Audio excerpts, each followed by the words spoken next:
Bienvenue dans Talk Afrique sur Médian TV Afrique. Merci d'être avec nous. Au menu de ce nouveau numéro, le Ballon d'Or France Football, créé en 1956 par le magazine France Football. Ce trophée récompense le meilleur footballeur mondial de l'année. Ce titre, la plus prestigieuse récompense individuelle pour un footballeur, est alors attribué par un jury international composé de journalistes spécialisés. Cette année, ce sont 176 journalistes de pays différents, évidemment, qui ont pris part au scrutin pour élire le Ballon d'Or France Football 2019. Au décompte des votes, Lionel Messi, l'Argentin, qui a donc remporté pour la 6e fois, suivi de Virgil van Dijk, Cristiano Ronaldo qui complète le podium. Sadio Mané et Mohamed Salah viennent ensuite respectivement en 4e et 5e position. Un classement qui continue encore de soulever beaucoup de vagues. Qui justement vote? Quels sont les critères? Quel est le règlement? Comment est constituée la liste de 30 joueurs présélectionnés? Pour bien comprendre le fonctionnement et l'attribution de ce trophée individuel le plus convoité des footballeurs professionnels, nous recevons sur ce plateau Salif Diallo. Il est journaliste sportif. Salif, merci d'avoir accepté notre invitation. Le plaisir est partagé. Avec nous également sur ce plateau, Cheikh Sidi Ba, il est ancien international sénégalais de football. Cheikh Sidi, merci d'être là. Merci à vous, Diallo. Alors, Salif Diallo, on va commencer par vous. Vous êtes un journaliste sportif. Le Ballon d'Or est attribué par un jury international composé de journalistes spécialisés. Et on a besoin de comprendre comment se fait le choix des représentants qui votent au nom de leur pays. Oui, merci. Bon, en fait, c'est à la tête du client. En fait, c'est les gens de France Foot qui choisissent les journalistes qui doivent participer à leur jury. C'est aussi simple que ça.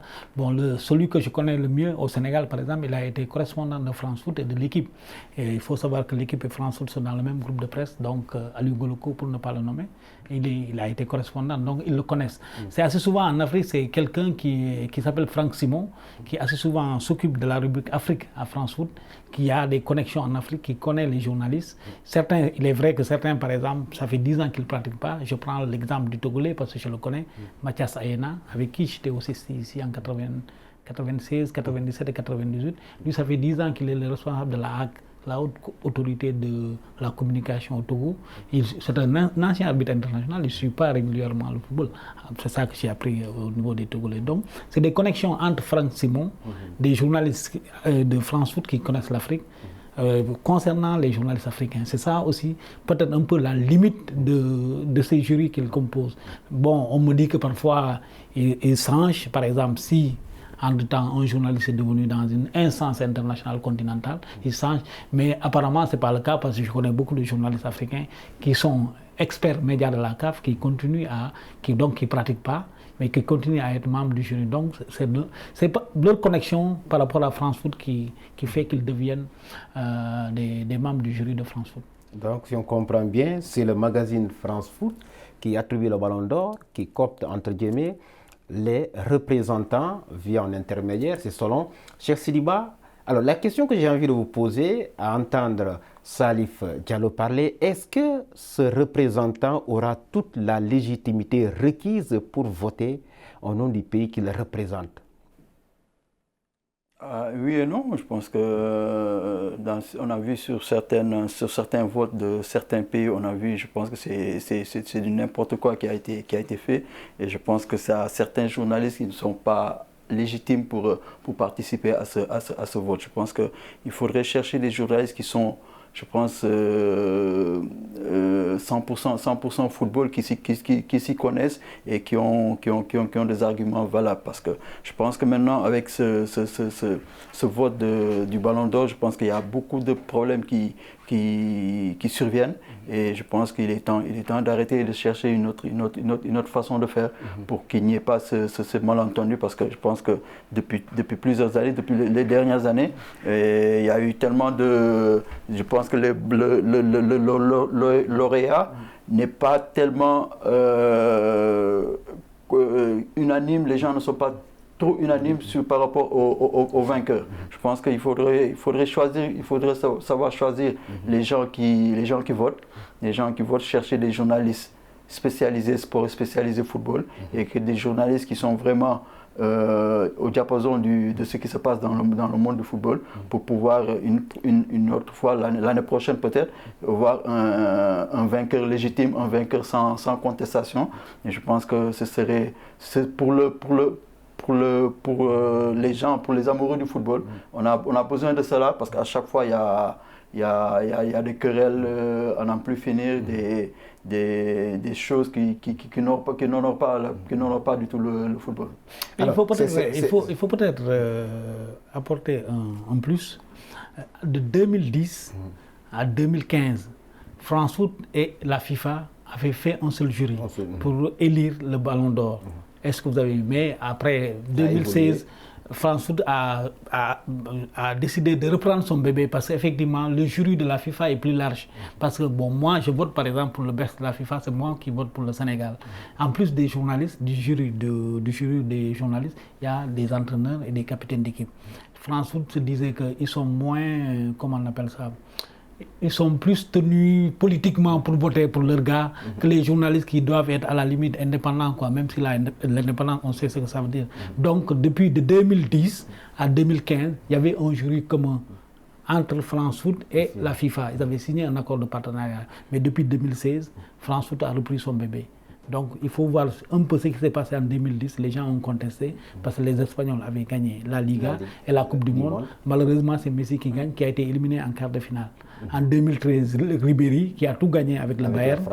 Avec le Bayern, c'est ça, avec le Bayern, mais bon, il n'a pas gagné, donc ça a soulevé des débats. C'est pourquoi France Foot a décidé de reprendre son bébé depuis 2016. C'est uniquement un vote de journalistes. Alors, on vote des journalistes. On a besoin également de comprendre le système de vote mis en place, les mécanismes de vote, parce que jusqu'ici, le commun des mortels ne comprennent pas effectivement comment se passe le vote.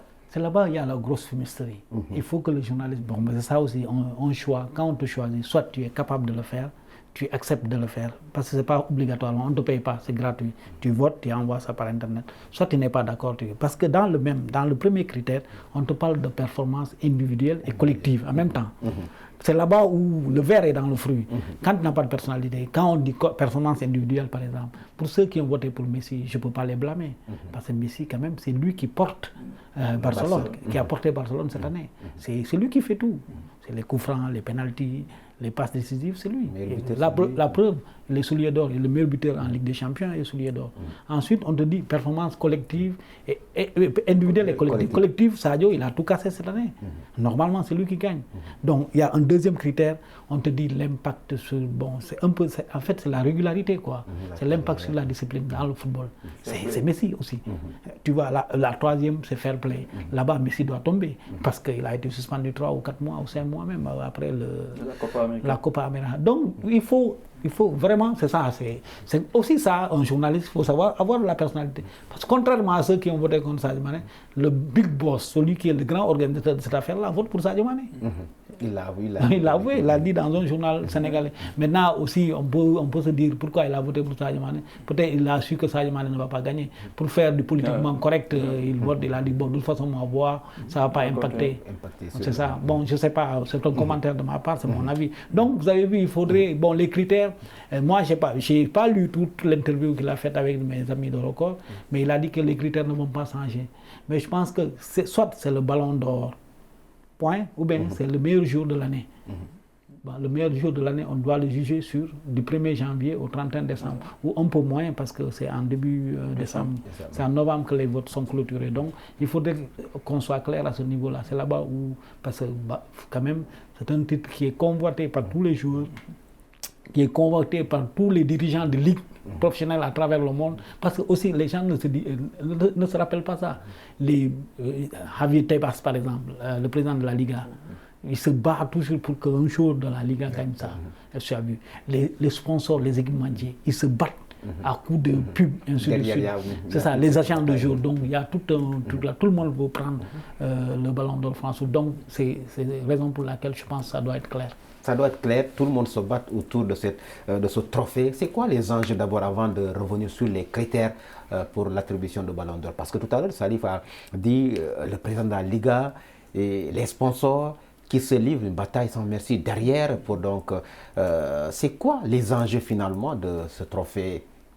Les enjeux, je pense qu'il y a les enjeux d'abord personnels. Je pense que par rapport à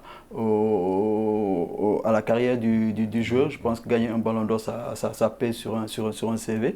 Et aussi, il y a les enjeux financiers. Je pense qu'il y a le club, il y a des retombées pour les sponsors, il y a des retombées pour le joueur lui-même, il y a des retombées. Et je pense que c'est plus des enjeux financiers qu'autre chose. Moi, je n'ai jamais été d'accord sur les distinctions individuelles. Parce que quand on parle de sport co, c'est un sport collectif. Et je pense que la chose la plus primordiale qui entre d'abord en exerce, c'est d'abord le collectif. Le collectif avant tout. C'est le collectif qui rend un jeu individuel au devant de la scène. Et là, je pense que Messi a dit que lui, il penche plutôt pour les récompenses collectives qu'individuelles. Lui, il préfère gagner la Ligue des Champions que le Ballon d'Or. Et je pense que pour le Ballon d'Or, il y a certains joueurs qui y tiennent, d'accord. Il y a certains joueurs, pour eux, c'est un objectif. C'est un objectif personnel. Mais moi, je pense qu'il faut d'abord le critère collectif avant individuel. Et surtout, pour moi, c'est surtout des enjeux financiers par rapport aux sponsors,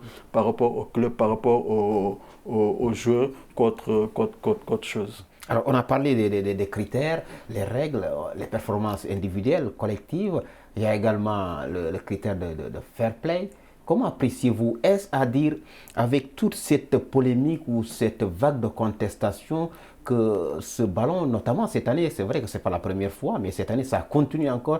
Est-ce qu'il faudra revoir les critères, les critères mis en place pour attribuer le ballon d'or? Oui, tout à fait. Je pense qu'il faudra éclaircir le monde du football pour que ça soit plus clair dans la tête des gens. Parce que je pense qu'il y a certains moments, il y a ambiguïté et les gens ne se retrouvent plus. Et là, je pense que quand on prend les critères, on dit performance collective et individuelle et fair play et par rapport à la carrière du jeu. Je pense qu'il faudrait tout définir et surtout, moi, je préconise qu'il y ait un jury spécial. Un jury spécialement pour le Ballon d'Or. Qu'un jury soit là, nommé, composé de spécialistes du football, qui soit là pour plusieurs années. Ce n'est pas le cas avec le jury spécialisé, même si c'est des journalistes spécialisés qui le composent, ce n'est pas le cas? Non, c'est juste des journalistes. Moi, je prends en compte par rapport dans ce jury, il doit y avoir des anciens footballeurs, des entraîneurs, des capitaines. On va revenir au système avec FIFA, avec FIFA. Voilà. Moi, je pense plutôt pour ce critère. Et que c'est un groupe qui, à chaque fois, se réunit et procède au vote. Même, ça ne peut même pas être un vote, ça peut être ils vont organiser un forum entre un panel, quelque chose comme ça. Et ils disent par rapport aux performances individuelles et collectives du jeu. Et ils disent que pour cette année, c'est lui, cet homme, le Ballon d'Or. Et je pense qu'avec le nombre de journalistes qu'il y a, il y aura toujours problème, il y aura toujours débat. Aujourd'hui, les gens se disent Messi, il a été élu Ballon d'Or par rapport à sa carrière, par rapport à la saison 2019. Sadio Mané, les gens disent qu'il a fait meilleure saison, mais il faut dire que quand on prend les statistiques de chacun des deux, Messi est loin devant. Messi est loin devant, que ce soit le nombre de buts inscrits en Ligue des Champions. Il est élu meilleur joueur de la Ligue des Champions, meilleur buteur du championnat d'Espagne. Il est champion d'Espagne. D'accord, Sadio a gagné la Ligue des Champions, mais quand on prend les performances individuelles, je pense que Messi est loin devant. Je pense que le meilleur joueur de l'Europe en UEFA, c'est Van Dijk. C'est Van Dijk? C'est Van Dijk, oui. Van Dijk. Ouais, le soulier d'or, c'est Messi. Messi est le meilleur passeur aussi. C'est ça. Mais le meilleur joueur, c'est Van Dijk. Aujourd'hui, quand on voit que même en Angleterre, Sadio n'a pas été élu meilleur joueur d'Angleterre, ni meilleur joueur de la Ligue des Champions. Aujourd'hui, même, je suis d'accord, Sadio pourrait être sur le podium. Là, je suis d'accord. Pour moi, ça a été un désastre que Sadio ne soit pas sur le podium. Mais quand on me parle de Sadio doit être Ballon d'Or, moi, je me suis dit, là, je ne suis pas du tout d'accord. J'ai dit non. Parce que quand on voit Messi, peut-être avec l'équipe nationale, il n'est pas allé en finale de la Copa América, il s'est arrêté en demi-finale. Sadio, il a été en finale de la CAN, mais il n'a pas gagné la CAN. Donc, je pense qu'il y a beaucoup de critères. Il faudra, je pense, tout éclaircir, tout reprendre à zéro, essayer de tout mieux organiser et avoir un jury spécial pour élire le Ballon d'Or. Alors, Salif, qu'est-ce qu'il faudra faire à votre niveau pour éviter, c'est vrai que tout votre est subjectif, quoi qu'on dise, qu'est-ce qu'il faudra faire, ne serait-ce que pour éviter cette polémique qui continue d'enfler après chaque attribution de Ballon d'Or au meilleur joueur mondial? Je pense qu'il faut hiérarchiser les critères. D'abord, les critères collectifs. Parce que, comme il l'a dit, c'est une discipline collective. Le joueur qui a gagné le plus de titres, la Ligue des Champions, parce qu'en Europe, même dans le monde, c'est l'une des compétitions les plus relevées. Même, je pense, c'est plus relevé que la Coupe du Monde, c'est mon avis. Donc, d'abord, les critères collectifs. Ensuite, on viendra aux critères individuels. C'est mon avis. Les fair play, l'impact sur non, sur une année, quoi. Sur une année. Vraiment, le meilleur joueur de 2019, moi, je pense, à mon avis, contrairement à l'autre, moi, j'ai décidé, à Best, quand j'ai dit Sadio Mané. Parce que moi, effectivement, je me dis que le football, c'est une discipline collective. Okay? C'est le Liverpool de Sadio Mané qui a éliminé Messi en demi-finale. C'est vrai que Messi a brillé lors de la phase aller, mais on l'a éteint lors de la manche retour. Tu as vu, Sadio Mané n'a pas marqué, mais il a fait un match tactiquement de très très très haut niveau selon les spécialistes. Peut-être lui, il peut plus aller en guerre. Donc, c'est ça quoi, hiérarchiser un peu et dire, être clair. Un ou deux critères suffisent largement pour que ça soit clair. Et l'autre question sur laquelle je voudrais revenir, c'est comment est constituée la liste Salif des 30 jours présélectionnés. Ça, c'est France Foot qui le fait. C'est France Foot qui le fait. Dans leur discrétion, c'est eux qui le font. Parce que eux, et les critères sont définis comme ils le font avec le dernier Par candidat. contre, je dois avoir l'honnêteté de dire que je n'ai pas lu ça. Mais je sais que c'est laissé à la discrétion des gars de France Foot. C'est la rédaction de France Foot qui décide de ça. Mais surtout, le maître d'œuvre de ça, c'est le rédacteur en chef. Parce que je suis très très lié à Franck Simon, on a bossé ensemble sur beaucoup de choses. C'est lui qui m'explique un peu dans le truc. Moi j'ai failli être membre du jury, j'ai failli voter, mais je lui ai dit que moi je suis à Best. Bon, est-ce que je peux cumuler? Il faut voir quoi. Bon, je suis déjà à Best. Donc. Alors, on va à Cheikh Sidiba, toujours dans ce même sillage. Lui, il pense que, bon, compte tenu des performances individuelles et collectives de Sadio mériterait de remporter le Ballon d'Or. Vous pensez que c'est Lionel Messi, évidemment, sur le continent, en Afrique. On a vu des voix discordantes et certains ont parlé de solidarité ou de manque de solidarité. On a vu même des voix légitimes qui s'élèvent pour dire qu'il n'y a pas de solidarité en Afrique pour élire. Est-ce qu'il faudrait procéder de la sorte ou est-ce qu'il faudrait mettre en avant les performances? Parce que ça pose problème également. moi je suis contre la triche. Je pense qu'il faut mettre en évidence les performances. Quand on dit Sadio, tu mérites le Ballon d'Or et que ça soit légitime et sincère. Je pense qu'il faut élire une personne par rapport à ses performances, mais par rapport à sa couleur, par rapport à sa profession ou quelque chose de ce genre. Je pense que ça doit être quelque chose de légitime et mais pas par rapport que je suis africain, je dois nommer Sadio parce que c'est un Africain, je dois l'élire Ballon d'Or. Moi, je suis contre cela. Je pense que c'est par rapport moi, je suis contre certains discours et ça me fait du mal qu'à chaque fois j'entends les gens dire que c'est du racisme parce qu'il n'a pas été, parce qu'il est noir. Je suis contre cela.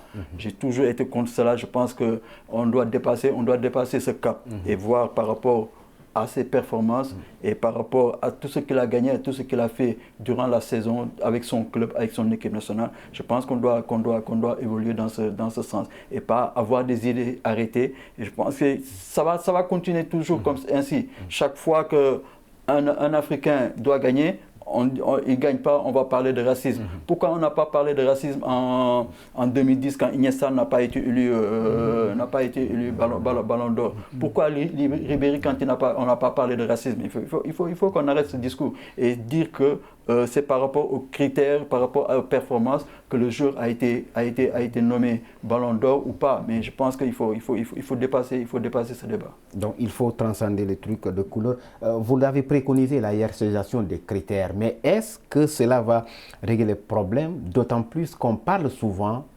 des personnes ou des personnalités du monde du football qui, derrière, font du lobbying pour promouvoir leur protéger. Là également, c'est un autre problème. Mais c'est la vérité. Par exemple, Canal, Habib Beye et Diomansy, ils ont fait tourner la roue pour Sadio Mané. C'était clair et net. Donc, je suis d'accord avec Cheikh par rapport à ça. Effectivement, est-ce qu'on doit prendre quelqu'un parce qu'on est de la même race ou on doit prendre le meilleur? C'est aussi simple que ça. Moi, je dois respecter les votes des autres, même si je ne suis pas d'accord. Sadio Mané, à mon âme et conscience, je suis convaincu que c'est le meilleur joueur de 2019, il n'y a aucun souci là-dessus. Maintenant, si quelqu'un d'autre voit le contraire, je respecte son avis. Maintenant, il y a des choses qui me parlent quand même. Ça, c'est, par exemple, le gars qui a voté pour l'Angleterre. Sadio n'est pas sur les 5 meilleurs joueurs, ça pose problème. Ça pose problème. Le votant, l'électeur du Kenya, c'est Sadio Mané qui élimine le Kenya. Quand même, il n'est pas, je ne sais pas, 5e ou 4e. Je ne comprends pas. Oui, mais partons dans ce principe-là. On applaudit l'Algérien. Quand même, Riyad Mahrez n'est pas premier chez lui. Il a mis Sadio Mané. Où est le racisme? Non, il faut que les gens soient là. Et puis le racisme, c'est quelque chose de très sérieux. Il ne faut pas le banaliser. La preuve, aujourd'hui, moi, j'ai crié au scandale. Je ne sais pas si vous avez vu la une du Gazeta de Le Sport, où on met le Black Friday, là, on met 2 joueurs black là pour essayer de... C'est ça, justement, l'Inter de Milan. Donc, je pense que c'est un problème très sérieux. Le racisme, il ne faut pas mélanger. Il y a un risque de banalisation. C'est les Africains. La plupart des Africains n'ont pas voté pour Sadio Mané. Et c'est des journalistes africains. Le Camerounais, le Nigérian, le Sud-Africain, même s'il est blanc, je le connais, Mark Gleason. Mais bon, c'est un Africain. Et il n'a pas voté. Le Kenya aussi n'a pas voté pour Sadio Mané. Donc, il n'y a pas de racisme. C'est des votes, on peut ne pas être d'accord, on a un candidat, on peut ne pas être d'accord avec les votants, mais c'est comme ça, ils n'ont pas voté. Ils pensent que Sadio Mané n'est pas le meilleur joueur. Alors, nous sommes presque arrivés au terme de cette émission. Le dernier point sur lequel je voudrais toujours dans le cas des performances, parce qu'on dit performances individuelles et collectives qui doivent être mises en avant pour décerner ou choisir ou désigner le meilleur footballeur du monde. Alors, est-ce que c'est parce qu'on marque beaucoup de buts qu'on est plus performant que ses autres coéquipiers, parce que depuis pratiquement des décennies, on ne voit que des attaquants qui sont désignés Ballon d'Or. Cher Siliba, vous en pensez quoi par rapport notamment en tant qu'ancien défenseur? En tant qu'ancien défenseur, oui. Non, mais comme tu l'as si bien dit, je pense que ce serait très rare de voir les défenseurs en haut de l'affiche. Je pense que tout est toujours les attaquants, les joueurs offensifs qui sont mis au devant de la scène. Et cette année, on a vu Van Dijk qui est défenseur, terminé deuxième. Donc ça veut dire que le travail des défenseurs n'est pas trop mis en exerce par rapport au travail des attaquants, des joueurs offensifs. Et ça se voit sur le marché des transferts. Je pense qu'un joueur offensif est plus cher et plus rémunéré qu'un joueur défensif.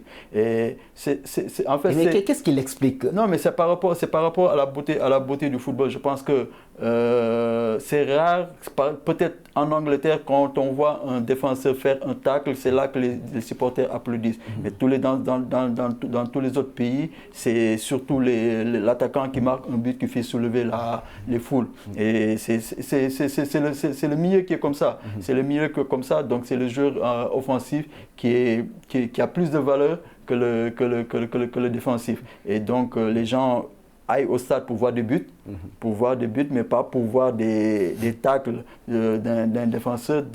Ça se voit. Quand il n'y a pas de but, c'est parce qu'il y a la défense d'abord, la dernière ligne défensive qui a fait son job, non? Oui, mais déjà, quand tu demandes un résultat, si tu ne pars pas au stade, tu demandes un résultat, on te dit 0-0. Dans ta tête, dans ton subconscient, tu te dis que c'est un match terne, c'est un match, il n'y a pas de but, c'est un match moyen. Et quand on dit le match s'est terminé par 3-1, 3-0, tu dis qu'il y a des buts, il y a eu du spectacle et tout. Donc c'est ça. Les gens vont au stade pour voir des buts, pour voir des actions offensives, et c'est ça qui fait la différence. Alors, ça arrive très rapidement sur la même question. Pourquoi, je ne dis pas c'est discrimination, mais pourquoi souvent c'est les attaquants qui sont désignés, voilà. Il ne faut pas oublier la valeur, l'objectif du football, c'est l'entertainment, comme le disent les Anglais. C'est ça. Donc, comme il l'a dit, c'est du fun, c'est des spectacles, ainsi de suite. Je pense que oui, c'est ça. Hein. Donc, le spectacle qui le fait assez souvent, c'est ceux qui marquent des buts, c'est ceux qui fait de très beaux dribbles, c'est ceux qui donnent des passes décisives. Et puis, rarement, en défenseur, on dit d'abord de défendre. Défendre, c'est parfois dégager en catastrophe, ainsi de suite. Effectivement. Il est vrai que, bon, on en a a vu des énormes, des joueurs énormes en tant que défenseur. Cannavaro qui a été Ballon d'Or, Massa Zama, Kalidou Koulibaly, Van Dijk qui est arrivé deuxième, 7 points, de 7 points. Les gens mais c'est parce que là, comme vous le dites, ils ne partent pas, chance égale. Hein? Non, pas du tout. La preuve, ils sont même pas. Quand on donne 100 millions d'euros pour un défenseur, les gens, à la limite, les gens crient au scandale. Quand Van Dijk était le défenseur le mieux transféré, avec 86 millions, ou bien un gardien de but avec. Les gardiens, encore, c'est pire. C'est pire, ouais. Mais c'est tellement pire que France Foot est obligé de donner, de carrément créer un trophée maintenant. Il y a Lev Yachine. Sinon, les gardiens, le seul, c'est Lev Yachine. Donc, vous voyez, pourtant, il y a des gardiens énormes qui te font gagner un match 1-0. Le gardien de Liverpool, là, sur la finale là, contre Tottenham, il a fait des arrêts décisifs qui ont permis à Liverpool, mais les gens oublient ça. Ils parlent plutôt aux attaquants. Merci Salif Diallo, c'est la fin de cette émission Talk Afrique qui avait donc l'honneur et le plaisir de recevoir pour ce numéro Cheikh Sidiba, ancien international sénégalais de football, avec nous également Salif Diallo, journaliste sportif. Merci donc messieurs d'être venus sur ce plateau de Médian TV Afrique. Grand merci également à vous d'avoir été des nôtres. Merci aux équipes techniques et rédactionnelles. Cette émission, vous pouvez la retrouver sur notre site internet de Médian TV Afrique. Le rendez-vous est pris pour le prochain numéro.